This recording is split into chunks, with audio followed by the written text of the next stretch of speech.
wandering in. Or unless Southworth We're live. All right, welcome back, everybody. Surprise witness. Alex, actually, you could update our agenda. Commissioner Gresham just happened to be wandering in the hallway. And we called him in. There was a sign outside, said free money. So we have two areas of the ADS budget that we want to understand Yes, ma'am. a little bit better.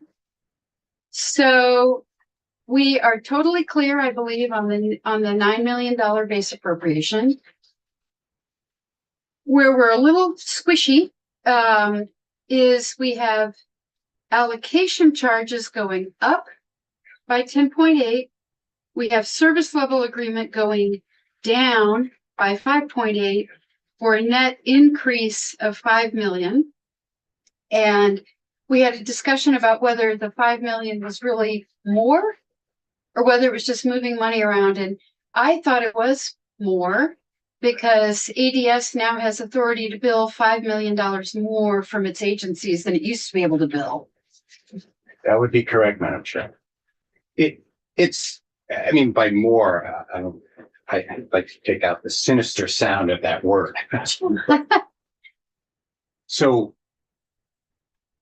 yes to the above. I think you nailed it. There's a new $9 million general fund appropriation that wasn't there before. The allocation amount is going up by a little over 10 million. And the service level agreement, SLA amount, is going down by about 5.8 million. So the net, and as I mentioned before, the net is about $14 million additional general fund. And part of that, and I explained that I think in two ways. Part of that is that some of the spending that was happening already in this year and last year and the year before, some of that spending authority was not being recovered. So we are in this budget before you proposing to acknowledge them and to fund it. So that's part of the increase that you see in allocation. So it is a real increase. There's 9 million new to ADS, and then spread across a whole bunch of different agencies. Total, there's 5 million more dollars here, and there that ADS can bill for.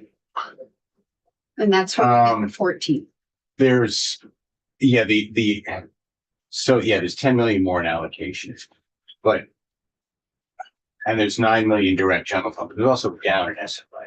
And right. So the second part of it is of that 14 million, really is that one, we're essentially acknowledging that there is some spending that's happening, wasn't being recovered or funded.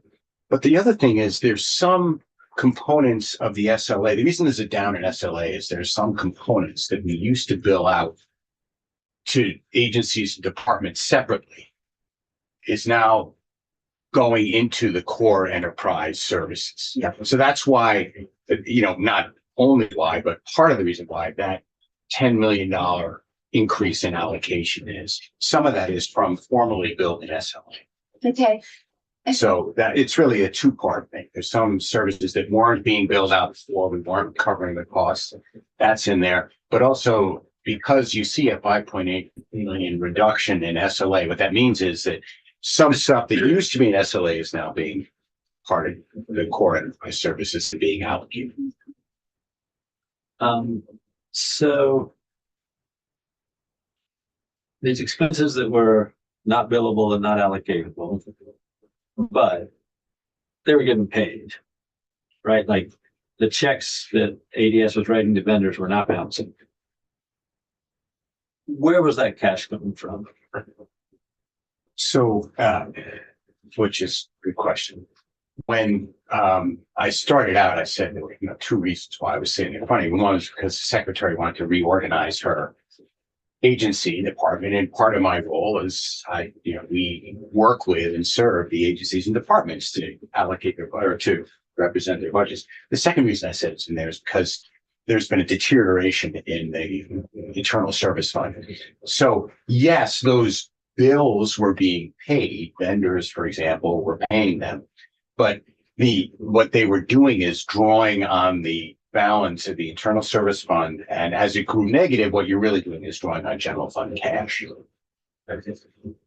So you may have you may have heard the treasurer say that actually it's kind of interesting. Back in the day, the daily average state cash balance was $200 to $300 million on a regular basis. Now that varied. It generally was lowest at the calendar year end and highest at fiscal year end, May, June. But generally, we had that much sitting in the bank.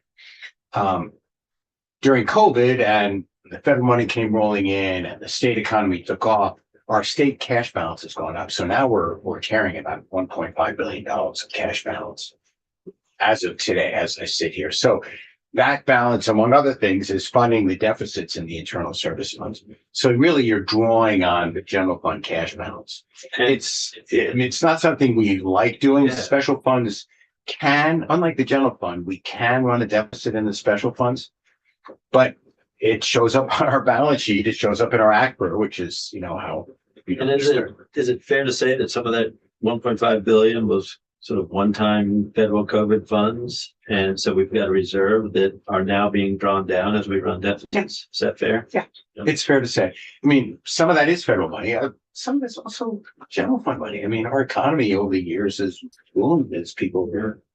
So we paid greater income taxes and bought things for greater sales. The whole thing. I mean, it reverberates through the economy, but yeah, the cash balance is wide enough so that it hasn't been a worry in tough times. And there have been times when our cash balance has gotten dangerously low. It would be more of a, The interest on that 1.5 billion just gets included in. it accrues to the general fund. Except in certain funds, there's specific statutory language that says interest shall remain with the fund. Anytime that's not the case, it goes to the general fund. So yeah, I mean, general fund net interest over the past, as I remember a bunch of years ago when inflation took off and the Fed started raising rates, our interest earnings skyrocketed. There was a period of time, roughly 15 to 20 years, where we earned, interestingly enough, less than $1 million in net interest. And, I think last year it was up around 70 million. And I think it may have peaked around, 85 million. I mean, it's just, Did you say a day? no. This is that. That would be nice, but Yeah, So I'm just trying to simplify this for myself Yeah. and the others if they care. So the ask is for $9 million additional appropriation from the General general fund. fund. That 5 million, is that from the general fund as well? And is that combined? So it becomes a $14 million ask from the general fund. So they're net, yes. so they are asking 14 million, not just nine. That's correct. Okay. And again, I mean, some of that has already been in the course of we're already spending some of that, a lot of it. It's just not being recovered. We're just saying, look, this is stuff that we need to do. And so we're essentially daylighting what has been a growing deficit and saying, no, actually the cost of running a statewide IT program is more than what we budgeted. Thank you. So yes, the net is 14 million. are you gonna ask General fund, by the way. the whole, we can't recover it thing? Because I need to understand that better. I was just going to ask, just to clarify something Yeah. on that, which I think will be good. So the 9 million in increased general fund money is clear. The net $5 million in additional billing authority, it sort of comes out of the GF indirectly, right? Like ADS bills, ANR, and ANR gets money from the general fund. That's correct. Okay, thank you. So the way the math is working, 9 million, that's direct general fund appropriation. And remember, that's new. We've never, actually, ADS, I think, got $200,000 in direct general fund for the GIS. Mhm. So I don't include that. We've never given them direct general fund, so that's new. But so that's 9 million, that's up.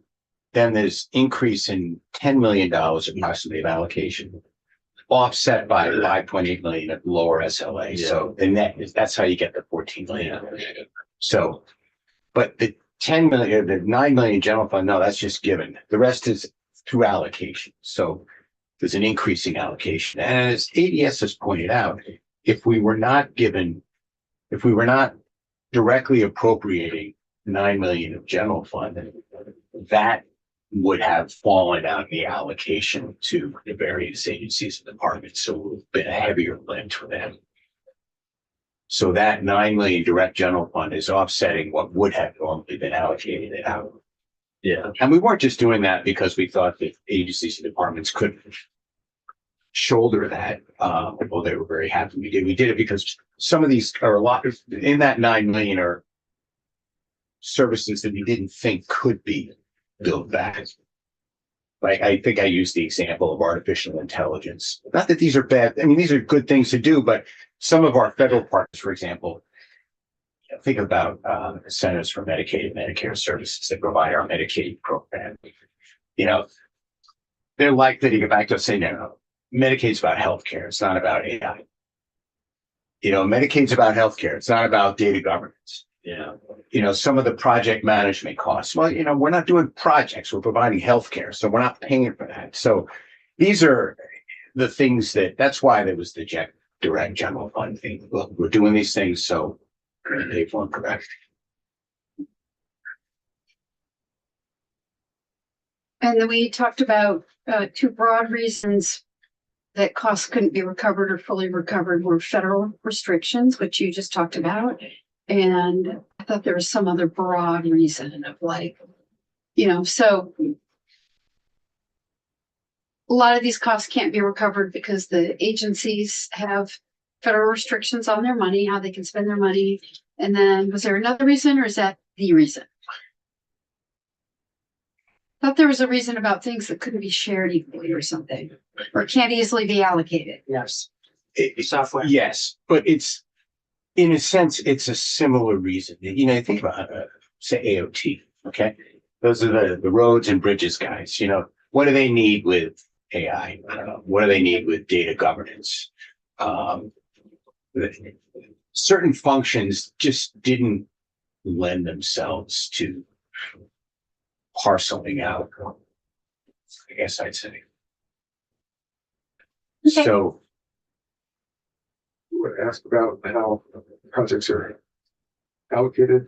So a 50 or $100 million project. Yes, and then our our final question was, It's not appropriate.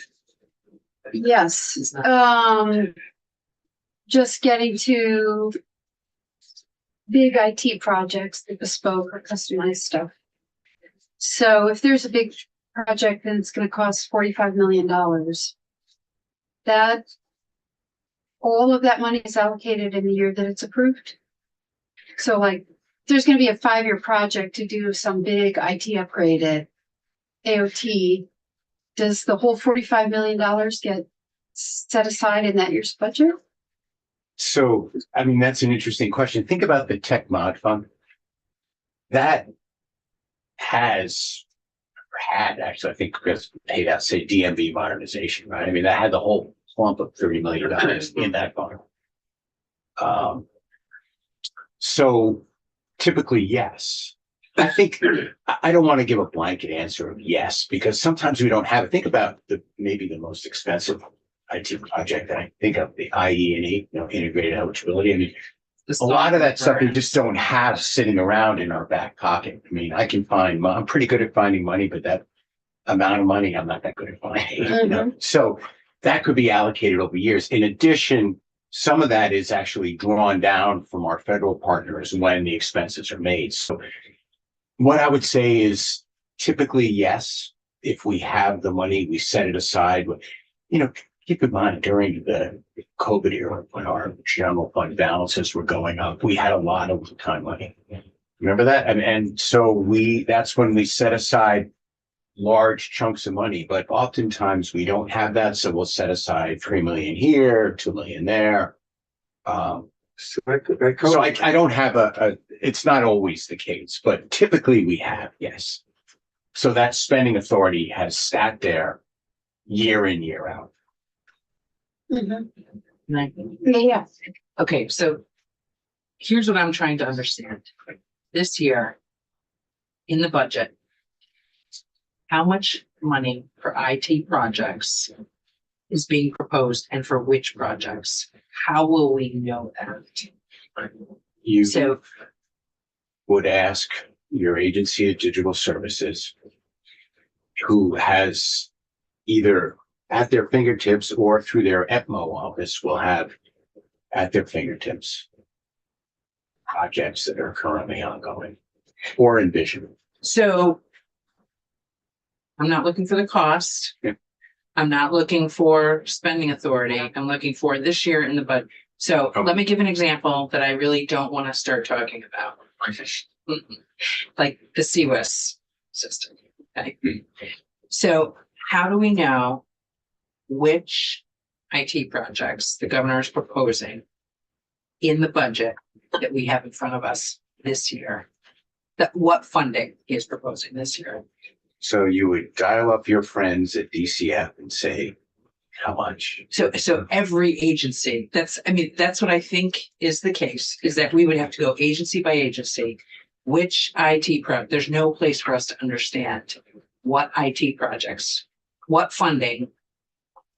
If there is funding for a specific IT project being proposed in a current year's budget.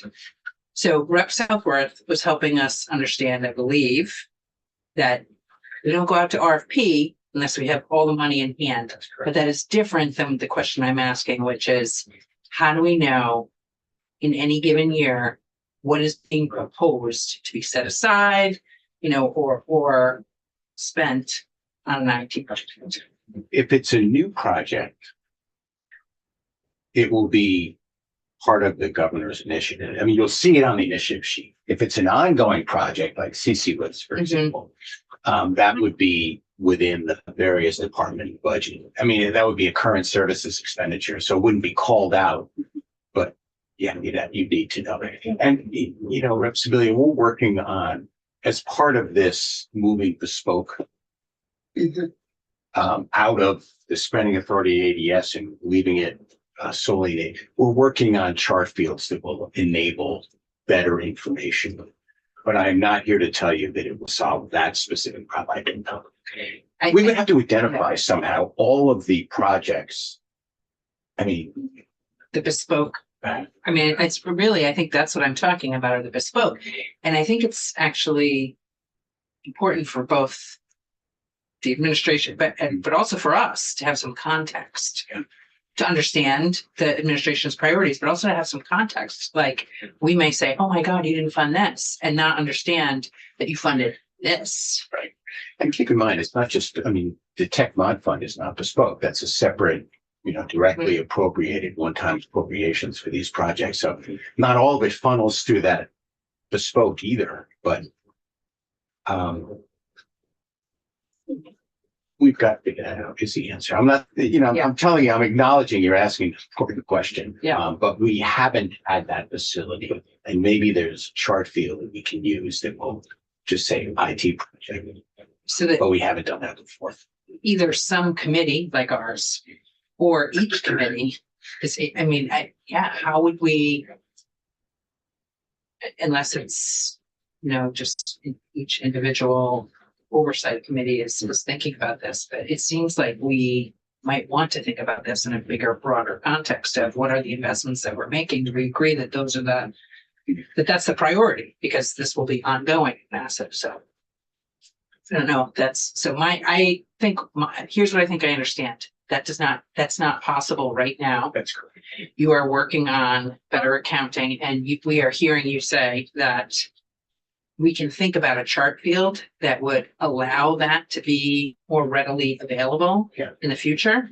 And so for right now, we would have to go. I mean, does ADS have this information? Do they understand this? They have virtually all. Keep in mind, what And that's what I was getting at before when I was thinking about the smoke and how the spending authority would stay with the departments. They wouldn't have it. EDS manages all these projects. Mhm. Virtually every single one Mhm. goes through, as I think, Lisa Govan, who, was big, virtually every project goes through their offices. Mhm. And, it's hard for me to believe that they don't have most, if not all. It's just hard for me to believe. But, I don't know their operation as well, but it's difficult for me to believe they don't know where all the projects are because they're hiring the vendors on these projects. Mhm. They're overseeing, they're telling you when to pay or they're paying right now, so yeah, I think they do know what these things are, but I don't know, there may be some projects that they don't oversee. And I'm thinking back to big money days when we had big money not that long ago, and literally sitting with other legislators and members of the administration, like which project should go first, and literally saying, here are the projects that we think should get funded. Big money days. I don't know, that was I remember. 4 years ago, 5 years ago. Yeah, you bet sure you were. Remember that? We've got Ellen hanging in the waiting room, so. Do folks have other questions for our bonus guest? Yeah, bonus guest. There we go. All right. Okay, thank you so much for being here. You're welcome. Really Madam Chair. appreciate it. That was You're very welcome. Thank timely. All right, is Ellen still here? Okay, With no humor intended, but if you want an extra set of eyes, or if you have a wording or paragraph, I'm happy to, I'm not gonna obviously write it for you, but if you have questions, let me know. thank you. I respond by email All right, or by text I or by a phone. don't need to text you. Thank you. Let's see. Thank you so much. Appreciate it. All right, that was timely. Did you do that? I just followed it in. Conjured him. Yeah. Okay, so we'll get JFO in real quick, just to tie the bow on that, and then I think we'll be in good shape with our budget letter. So I would love to say what we came to at the end. That doesn't exist. Yeah, I was taking notes.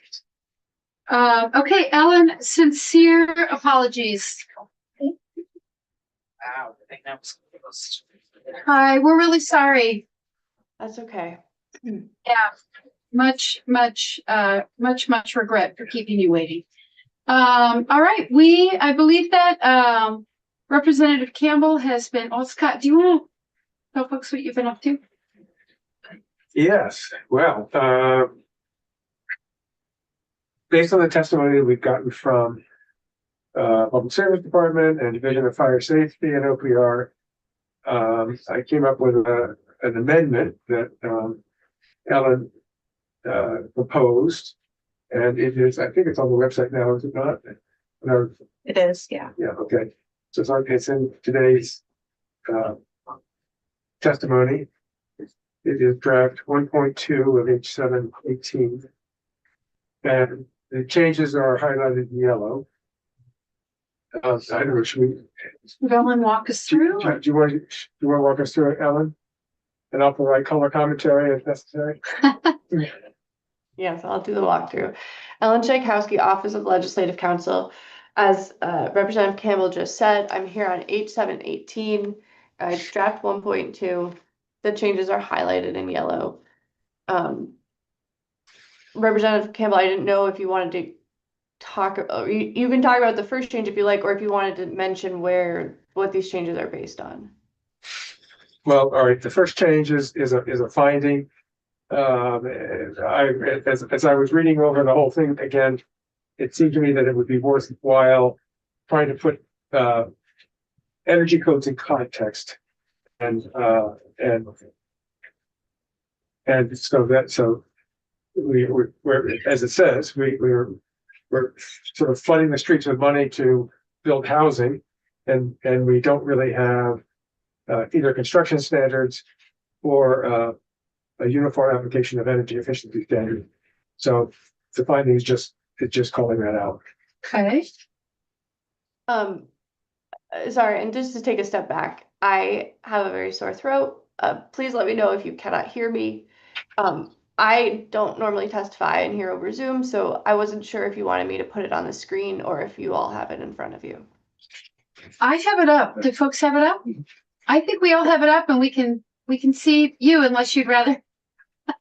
I know you're sick. Yeah, and I got it from you, I think. Oh, shoot. Ah, That seems unlikely. All right, so on page 1, in the findings section, there's a new first finding added. Public policy for several years has implemented strategies to stimulate construction to relieve Vermont's severe housing shortage.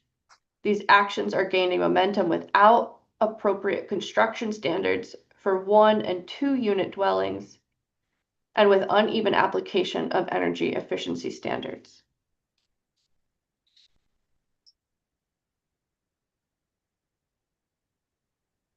The next change is on page 2 in the third finding. It now reads, Vermont has adopted a residential building construction code has not adopted a residential building construction code applicable to 1 and 2 unit dwellings, which means that for these buildings, there is no administrative infrastructure or enforcement mechanism for implementing energy codes consistently and effectively.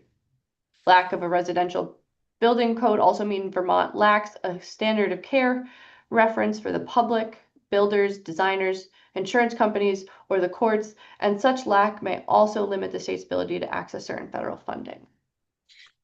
I'll just say that change was prompted by testimony from Director Mike DeRocher at Division of Fire Safety. He wanted that clarification in there because they do have a fire and building safety code that they apply to 3 units and up. 3-unit residential buildings and up. okay. He also asked about so I sent him this draft and asked him if he had any further comments, and he did comment that even if this bill goes through, they still would not have any infrastructure or enforcement mechanism for implementing energy codes. So I thought that perhaps we should add the phrase, there is no administrative infrastructure or enforcement mechanism, and then add that could form the basis, and then for implementing energy codes consistently and effectively. But I can send that to you, Ellen, and see if you want to change that wording. Okay.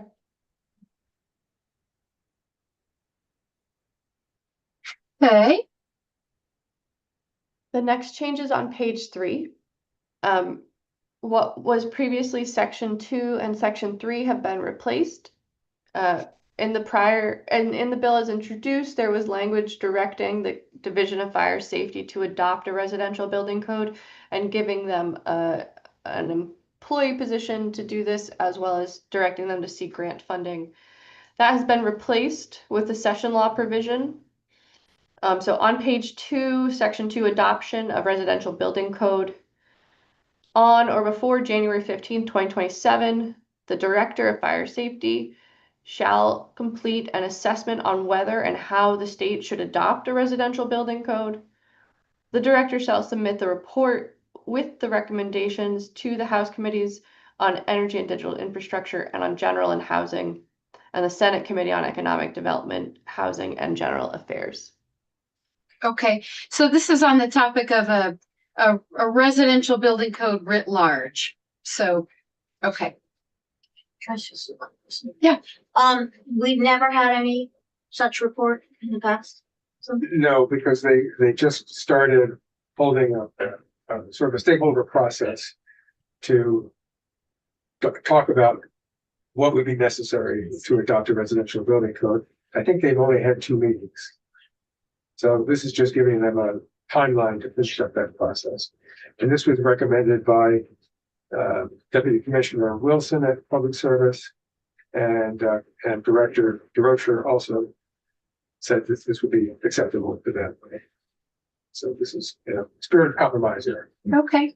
So, fire safety and DPS are both okay with this, and it dovetails with work that's already underway. Yes. Okay.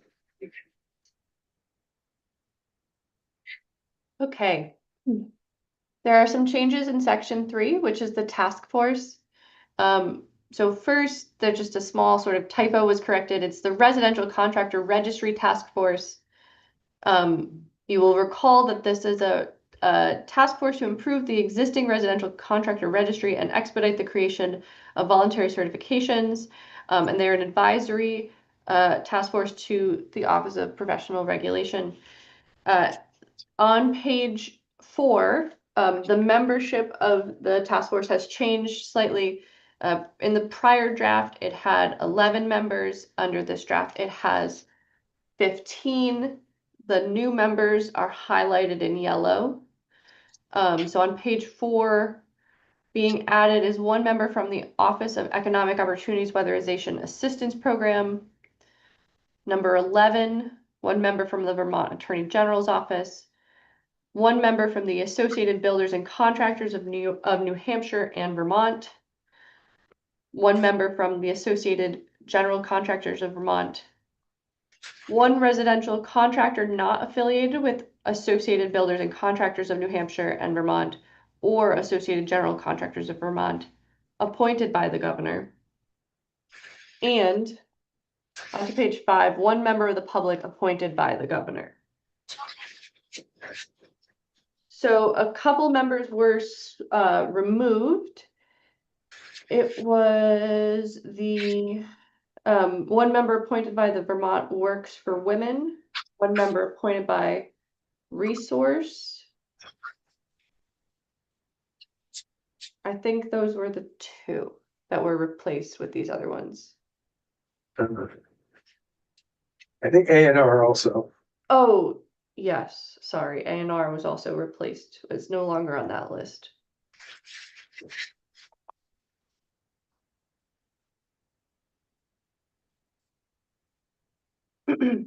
There are some additional changes to the task force on page 5. The task force shall advise OPR on ways to address shortcomings in the existing residential contractor registry, including improving public-facing web presence, identifying cost-effective outreach strategy to the public and residential contractors. And then jumping down, there's some additional tasks that are added. Assess how to improve the energy education modules required under 3 VSA section 138 and whether they should be administered by the Department of Public Service. Assess whether the type of regulation for residential contractors should be changed from registration to certification or licensure. On to page 6. Assess whether and how the regulating entity for residential building contractors should be transferred from OPR to the Division of Fire Safety, and consider any other strategies to improve and streamline the regulation of the residential construction industry. If I can jump in. Yeah. So back on page 5, number 3, about the energy modules. This was requested by OPR. They don't think they should be in charge of designing the energy education modules for the professions in their under their jurisdiction. So they were suggesting that they be handled by Department of Public Service. So we just decided to try to compromise with them and put that into the one of the roles, one of the duties of the task force to determine. And then number 4 was also at the request of OPR. That was moved from later in the bill to something that, again, the task force will assess rather than just telling OPR to do it. I had a question on the top of, so we're setting up a task force with members and they're going to advise OPR on this list of things to do. And my question was, at the top of page 5, line 2, powers and duties, the task force shall advise OPR on ways to, I was just curious, what's new? What's different? Yeah, what's different? Just add those words, shall advise OPR on ways to, instead of it, I think Gotcha. it used to say just shall. This is what they shall do. Okay, Yes, yes. okay, So again, OPR asked for that clarification. okay. Because, OPR isn't really in charge of the registry at this time, at this point. Okay, and then OPR is providing kind of admin support, and DFS and DPS are providing kind of technical support. Right. Okay, So, and they're both on it, right? yes. Okay.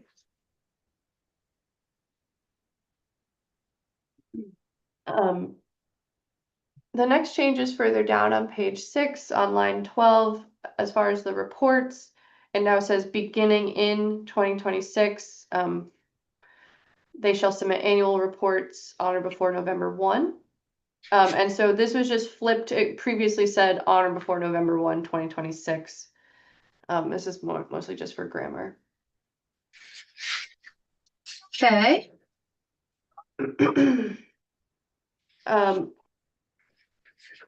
Next, I just wanted to flag very small grammar on at the bottom of page 6, the meetings. So in the prior version, I'm sorry, this isn't highlighted. I've missed it, but on line 19, it says the member appointed by the Secretary of State.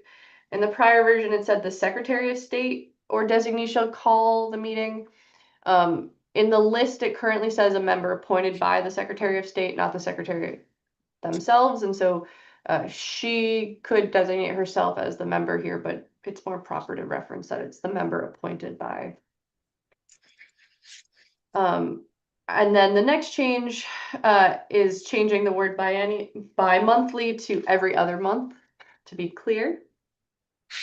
The top of page 7. And then I did just want to flag, there is this still in the appropriation here in subdivision H on page 7. And I want to flag at the end of the bill, there is also an appropriation for the task force. This appropriation is the approximate amount that the per diems would cost, and I didn't know if this should just be combined with the appropriation at the end. Well, I thought about that as well. Can we do that? Yeah, Yeah. Yeah. Why don't we do that? okay. So you'll explain that when we get there to the appropriation at the end? Sure. Okay. Yeah. So you're just gonna delete, section 8H? Yeah. Okay.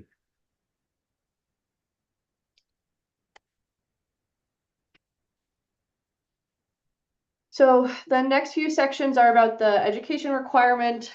So first, the reader assistance headings have been inserted so that you can know which profession each section applies to. So at the bottom of page 7 to page 8, architects, engineers, and property inspectors. That's for the first section, section 4 on page 8. I wanted to flag quickly on page 8, line 9. This hasn't changed. The other professions, the language regarding no more than 2 hours has been unstruck, but this one is still Right. struck. Representative Campbell, I wasn't sure if you wanted this one unstruck or not. Well, I had. It seemed to me that these professions were more involved in the overall design and function of the buildings, So, putting a limit of 2 hours on their education was, I was hoping to get away with removing that. Okay. What are we removing? What are we This getting away with? is page 18. Yep. Line 9 shall be not more than 2 hours is struck out, which is how I proposed it in the bill as introduced. And,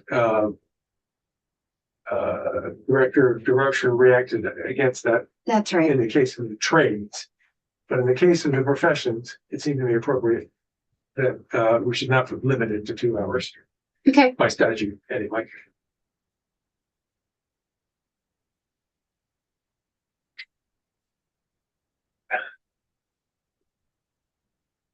All right, so the next, okay, sorry. So it's unlimited on page 8, but for HVAC technicians, it's Yeah. not more than 2 hours. Okay, because people were worried about that. That was the testimony we took, right, about them having to drive up and, Well, it was just a matter of, again, Director DeRocher saying, he didn't want that's to be right. adding more time to Okay, their requirements. I remember that.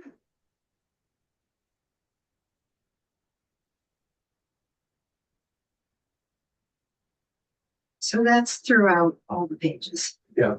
Okay, And then on page 10, you didn't add highlighting, Ellen, but,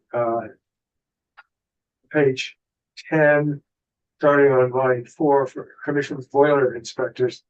Again, Director DeRocher asked if we could, remove them or delete this section of statute because he said boiler inspectors really have no role in energy efficiency stuff, in energy code matters. So he asked for those to be, for that trade to be, or role anyway, to be deleted. Made sense to me, so again, spirit of compromise, I just deleted it. okay.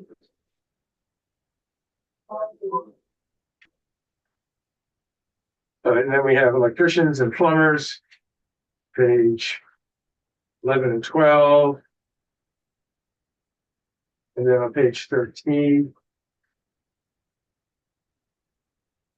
You want to say, Ellen, or you want me to keep going? Do you want to say, or do you want me to keep going? it's up to you. Okay. I don't know. We're going through, with the sick leading the sick here, so. I know. So on page 13, Energy Professionals Regulation Report. This is asking the Office of Professional Regulation to conduct a sunrise process to assess whether home energy rating systems raters, which are currently regulated by Department of Public Service, and energy professionals, which are not regulated and not even defined, should be regulated professions. So this is a typical process that OPR goes through when asked to consider whether some role or trade or profession should be a regulated profession.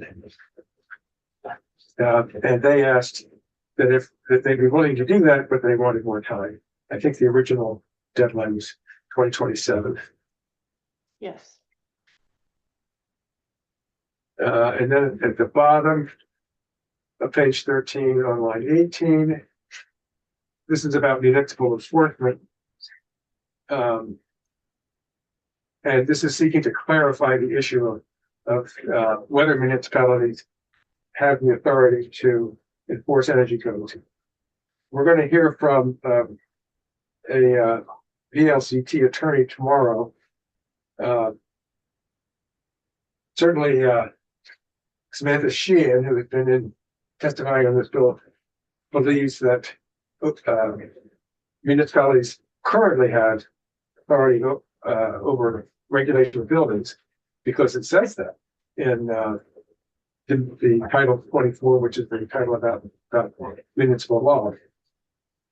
But it's not really clear what that means. And to refresh your memory, we had heard from the Public Service Department attorney, Ben Civiletti, that he felt it was unclear whether municipalities had them.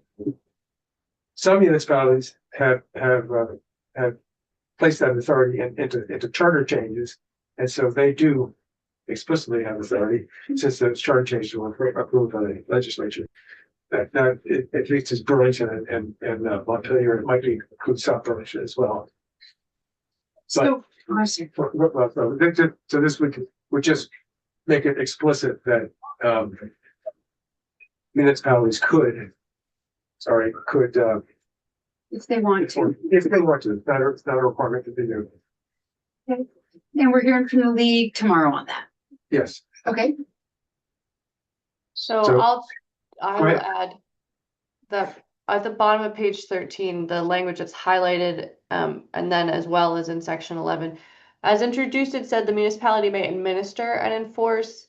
I don't think it is clear what administer in this context would mean, given that the Department of Public Service retains their authority over adopting and providing some training on the codes. And so the authority here, and there's some additional language in section 12, is to clarify that the municipalities may adopt the standards exactly, not their own, and then they may enforce them through their building inspection process. yes, thank you. That's an important clarification.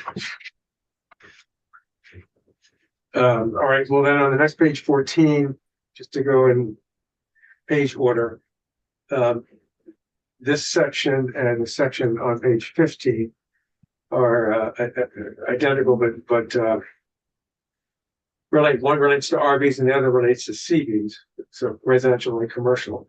And this is language that Public Service Department have requested and the builders and architects have requested. It's what you call a safe harbor provision that allows that protects builders who have filed or architects who have filed energy certificates based on 2020 RVs or CVs and based on the governor's executive order of September, I think it was 17th. So the purpose is just to give them a legal protection in case they relied on that executive order to file a 2020 certificate instead of a 2024 certificate. There was one change that I thought of though. On line 7 on page 14, on page 15 as well. Let's see. The sentence begins. I guess the whole thing is one sentence. Would you like me to walk through it? Oh, sure, that'd be great. Okay. And I'll point out that it is not identical. It is nearly identical between the RBs and CBs, and I will point out that there is a bit of a distinction in the CBs one. Yeah. So on page 14, new subdivision K, transitional safe harbor compliance. This subsection applies to any residential building for which a certificate of compliance with the RBs was filed pursuant to this section using the 2020 RB's compliance path during the period beginning on September 17th, 2025, the effective date of the executive order number 625, and until such time as amendments to the RB's rules are adopted. A building described in subdivision 1 shall be deemed to be in compliance with this section. The use of the 2020 RB's compliance path during that period shall not by itself constitute a violation of this section or of any rule adopted under this section. The state shall not bring an enforcement action under this section based solely on the use of the 2020 RB's compliance path for a building described in subdivision 1, and no damages, penalties, or other relief shall be awarded in an action brought under subsection G of this section based solely on such use. So the one amendment that I thought of was in that subdivision 1, where it says for the period beginning September 17th, 2025, and until such time as amendments to RBs are adopted, or amendments to the RB's rules are adopted. But what if they aren't adopted? Right. So should we say what I thought of is, or Public Service Department issues the next RB's update, something like that? Or something else that you might think of that would cover that eventuality in case LCAR, for example, says, no, we're not going to approve those rules, or whatever might happen in the process of adopting the rules. that is what the phrase on line 6 into 7 isn't intended to capture. Are you suggesting that there would never be an update to the Arby's again? No. Okay, maybe it captures it the way it is what you're saying. I do agree that there is some risk when you make something have a contingent effective date. It's not Yeah, always advisable, so you could pick a date certain. I do think specifically this situation is very unusual. So I see what you're saying. Because amendment would be adopted to the rules whenever an update would happen, right? yeah. That makes sense. I have questions about this. This is all new, right? Yeah. I don't think you have received any testimony about, or have you received any testimony about the executive order? No. Okay. Not really, but we are hearing from Andrew Brewer tomorrow, about, he would have comments about this section since it partly came from the builders and architects who he represents. That's what I wanted to ask. I wanted to just remind myself. We haven't taken much testimony about the executive order, but somebody in testimony requested that we make this safe harbor change, and I can't remember who it was. I think it was, Pardon. The department, yeah. It was the department. Yeah, Brittany. It was Brittany. And I can't remember, honestly, I don't remember where this stands. So Governor Scott issued an executive order in September saying that builders could comply with either 2024, 2024. 2020 or 2024. So presumably some builders went ahead or are going ahead complying with 2020, which are probably less stringent, or there'd be a reason you'd want to do the 2020. But is this in court now, or I'm also concerned about creating some sort of open-ended thing. It's in rulemaking right now. So It's in rulemaking right yeah, now. so they had a hearing on February 2nd. They took comments until February 9th. And whatever the next step is, I guess moved to ICAR. Into ICAR. It's been Now it ICAR. goes to Elmer. And then it goes to ICAR. Yeah. So, okay, so that's right. So, okay, that is right. So it's not being contested in the courts. Correct. The Attorney General. May I? yes, please. Can you? I also can weigh in. Whoever wants to Let answer. Ellen go first. Yeah. Thank you. Go ahead, Ellen.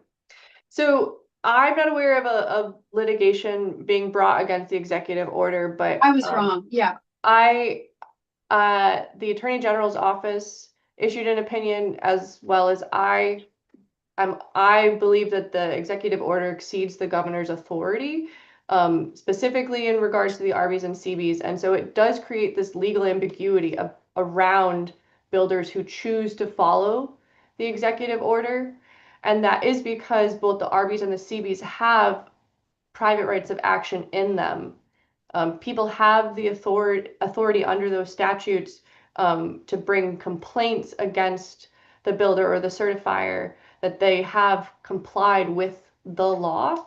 And if one of the builders or certifiers complied with the governor's directive, which has exceeded the law, and his authority to do so, it would create legal ambiguity around whether there would be the ability for those building owners who have been harmed by that. So this would create a safe harbor provision for those builders who followed the governor's directive. And okay, now that I'm reoriented, and so until such time as it's already been to ICAR and now it's at LCAR process that we're talking about? Yes, we were thinking, assuming LCAR approved the new rules up until that minute, so there's no gap. But Ellen astutely brought up, well, wait a minute, what if LCAR does not approve the rules, Mhm. then if we'd be in the same situation we're in right now, With legal ambiguity. yeah, with legal ambiguity. And I think Ellen's, I don't want to speak for Ellen, but I think she's talking about a date certain. So that we're not creating this indefinitely forward-moving safe harbor. That's correct. And I'll make that more clear tomorrow, but yeah, this Okay. is not trying to be a sneaky way to codify 2020 RVs, correct? Okay, and then okay, so we'll talk to you tomorrow. Okay, okay, good. Thanks, Ellen. Yeah, Okay. and it is an unusual situation. So so you do have the option if you want to pick a date certain or attempt to wait for when these new rules may be adopted and use this language. Well, if we picked a date certain, Well, the day certain may happen between now and the end of the session. right, You could do both, yeah. You Or, the rules are adopted or, sorry. because I would assume that, and I know this is a tomorrow question, but however many builders hustled along to build, to try to be like, oh gosh, we can do 2020, I would think that then the Attorney General's opinion and the fact that it's now in rulemaking would have given them pause. So I'm not imagining a floodgates thing, but we'll talk to you tomorrow about that. Okay. All right. So I just wanted to flag this section as it's new. I feel like we haven't fully taken a dive into this area. Okay. I'm done. And then I would also just add the executive order also doesn't have an end date in mind, and so I do think that is why you are kind of contemplating if the RBs and CBs update would be that, because under the executive order it is an indefinite period. Okay. I did also just want to flag that the language here on page 14 is nearly identical to the language on page 15 for the CBs. However, there is a difference that I wanted to point out because I'm not entirely sure if it's significant. On page 14 at the end of subdivision 3, so the private rights of action for the RVs and CVs are slightly different. They do have different language for the requirements of them. And so this language on page 14 has in the last clause that is no damages, penalties, or other relief shall be awarded in an action brought under subsection G based solely on such use. And that language is not in the CV's provision. Okay. I don't at the moment have an opinion on if it is a significant difference. I'm going to think about it a little bit more. Okay, that'd be great. Are you able to be here tomorrow afternoon at 1, by the way? When the lawyer, the attorney from the LCT will be here? I don't know off the top of my head. I can look at my schedule. Okay.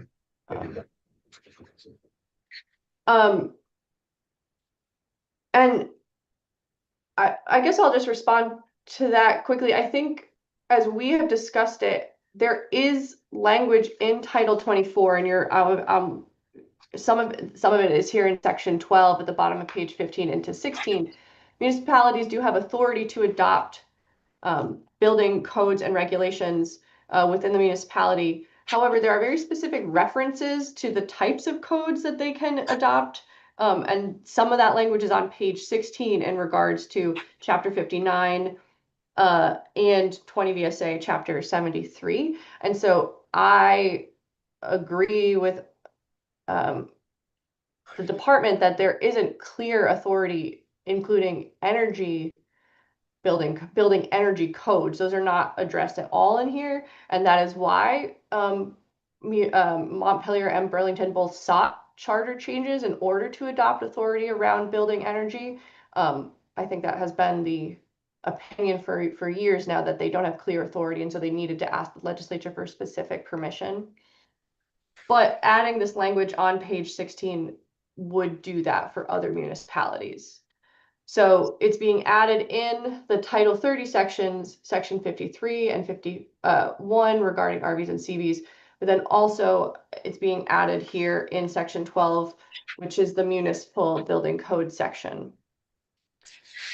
So on page 16, the language that's being added is the adopted codes and regulations may incorporate by reference the RBs and the CBs established in 30 VSA Chapter 2. So again, this is incorporation by reference. It doesn't give them the authority to adopt their own energy codes, just that they can directly import the existing ones as part of their building code administration.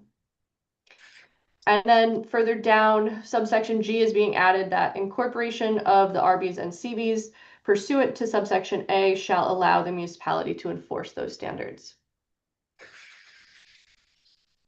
Excellent, thank you. Okay, And then the last changes are on page 17. There's a couple of changes to the appropriation section.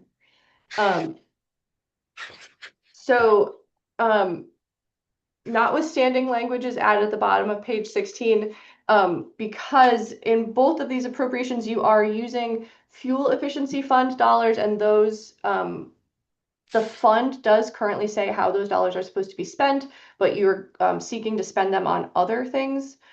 And so on page 17, it's in 2027, the sum of $200,000 is appropriated from the Regional Greenhouse Gas Initiative revenues in the Fuel Efficiency Fund to the Department of Public Service for funding the consultation and technical support for municipalities who want to adopt the RVs and the CVs. So Rep. Campbell had just asked, was interested in being very specific about which pot of money this is coming out of. No. Ellen, is the use of that money statutorily allowing these funds to be used for this purpose? I guess, is the statute written so that those funds can be used for this?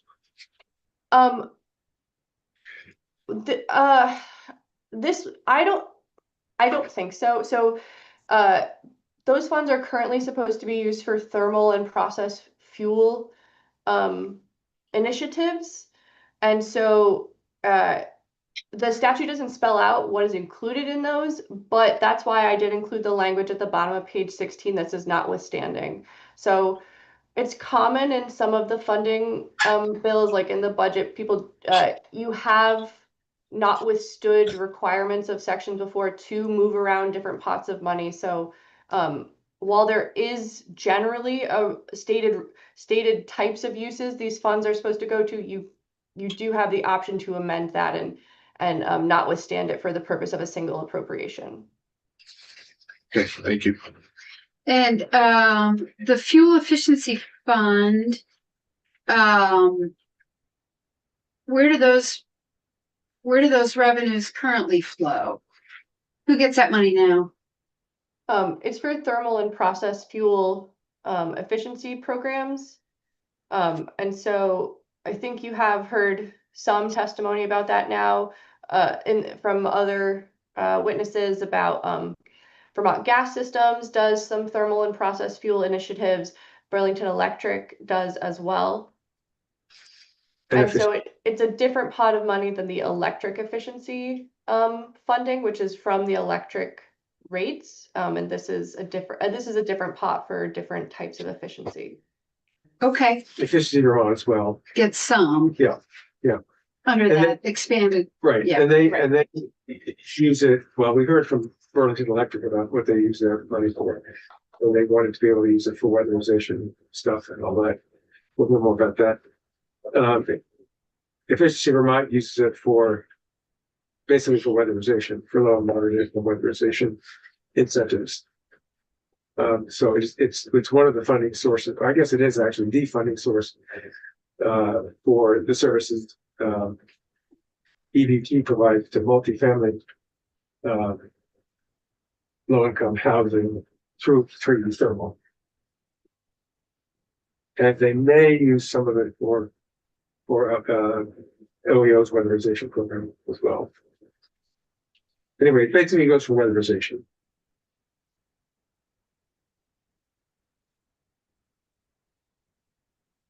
And then finally, there's a couple changes in the subdivision too. So again, referencing it's the Regi revenues, and this is to support the residential contractor registry task force established in section 3 with the goal of launching on or before December 31st, 2027, a consumer-oriented website and a comprehensive outreach plan to raise public and contractor awareness of the residential contractor registry and support the development of voluntary certifications.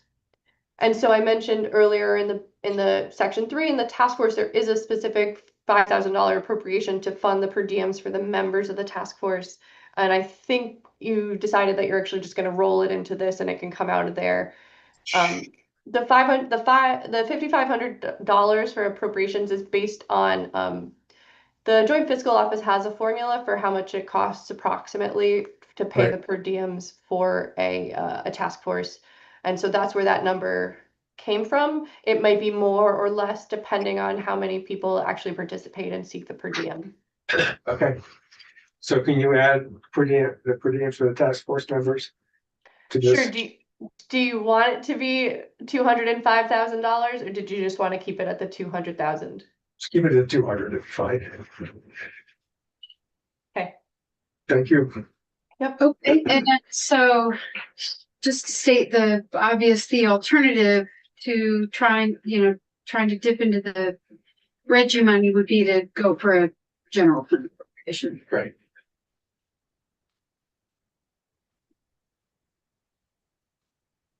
Okay. So next steps. Let's talk about next steps. All right, so this is sort of heavy duty committee discussion week. So tomorrow morning, we're going to walk through a committee bill that I requested that I'll send to everybody. Or Ellen, did you already? I know you sent it to me. Yes, I did. Okay, I need to deal with that. So what's in there right now, and Ellen, it's good that you're here, is we had that request from Burlington Electric to extend EMA, and then we had the Department of Public Service saying we totally disagree. And we asked them to go talk and work out a compromise, and they have come back with a compromise. And so they sent some suggested language, and Ellen turned it into, sort of acceptable, clear language, and that's in there. And then I think I'd also put in the request from the Department of Public Service to change the cadence of the 10-year telecom plan from 3 to 5 years, but we don't need that anymore. That's it, right? No, there are 4 sections, 2 from me and 2 from Maria. The Oh, other one that's from Maria was repealing the TCAB. That's right. And then the other section I did was about the enhanced energy planning that regional planning commissions and municipalities do. Yeah. They wanted some language about syncing up the That's enhanced energy planning. So they did not provide any language on that. So I drafted something. I'm not sure if it exactly meets their request, but that is in the Okay. So these are, this is like a request bill. So it's Burlington Electric request as, kind of vetted and approved by the department. And then 3 of the other sort of random housekeeping requests that we had from DPS. And I dumped them into a bill for testimony and discussion. So we'll see that tomorrow. Then we have some big committee discussions coming. So we've taken a lot of testimony on net metering, H716. We've taken a lot of testimony on disconnections and ratepayer protections, H753. And we tomorrow will have taken kind of some additional testimony on H17, H718, Scott's bill, and we've just walked through it too. So tomorrow we have scheduled 3 committee discussions on these 3 bills. And the point is for everybody to be really candid about what they're thinking about the bills, how they feel they would vote, whether they support, what we think next steps might be, so that we can really decide whether we're going to be scheduling additional testimony, taking a vote, pivoting. So tomorrow, be thinking about these 3 bills, because tomorrow is going to be the day when we're really going to need to hear from folks on these 3 bills. Then we're going to do more data center testimony. And we had the Department of Public Service who sent us a number of suggestions on the data center bill. And I think we would then be trying to get to a point with that bill of deciding, okay, what are we doing? So those are the next couple days. Yeah, right, Well, Paolo? I was only counting the number of weeks. Right. I would, no, okay, I just counted 3 weeks. Really after this week too. Yeah, so we, Well, I counted this. oh yeah, so we have this week, which is why I've scheduled a lot of time for committee discussion this week. And then we have 2 weeks left. One before town meeting break and one when we get back to get our bills out. And then, our budget letter, but I feel like that's getting really close now. Okay, so that's the plan. Ellen, please feel better. I'm sorry we kept you waiting.